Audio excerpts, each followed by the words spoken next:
Det er 3. år, jeg er med på Kunst for Alle her i Ridehuset. Ja. Og jeg kan se, at i år der har man suppleret med et telt, som vi står i nu. Ja, det er fordi Kunst for Alle har 10 års jubilæum, så derfor så er der 18 kunstnere mere med, end der plejer at være. Så det er derfor.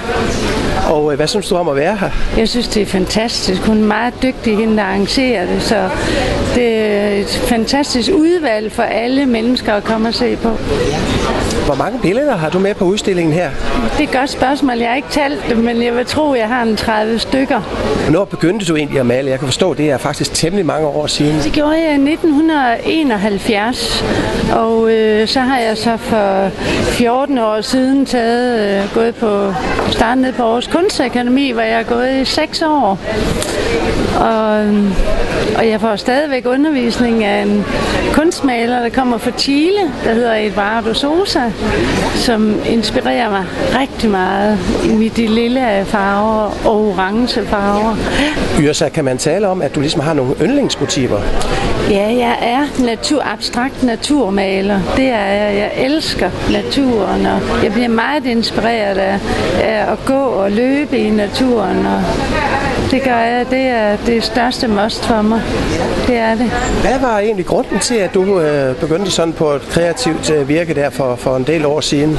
Jeg ved det ikke. Jeg har det nok i mig. Jeg elsker bare at male. Jeg kan ikke lade være. Og hvis ikke jeg har malet en uge, så kan jeg mærke, så skal jeg simpelthen røre ved en pensel og have lidt maling på tøjet. Så ja. Kan man sådan tale om nogle tidspunkter, hvor du arbejder bedst? Ja, hvis jeg tager 3 uger til Færøerne eller 8 dage til Møn og står i min kæmpe lade dernede og er helt fred og ro, så arbejder jeg bedst. Ja. Det her er et af mine yndlingsmalerier, der hedder Livets træ, fordi at jeg har den teori, at hvis en af livets grene knækker, titter der et nyt skud frem. Og det er jo alle de ting, der sker her, hvor skoven bevæger sig. Det er udefinerligt, det kan jeg godt lide. Og solen og lyset, der titter ned igennem skoven, det synes jeg er fantastisk.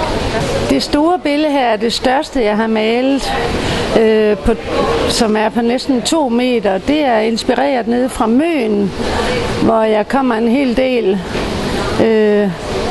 hvor jeg en aften har været nede ved Klinten og kommer igennem den her skovtykning og ser det her pragtfulde natursceneri foran mig.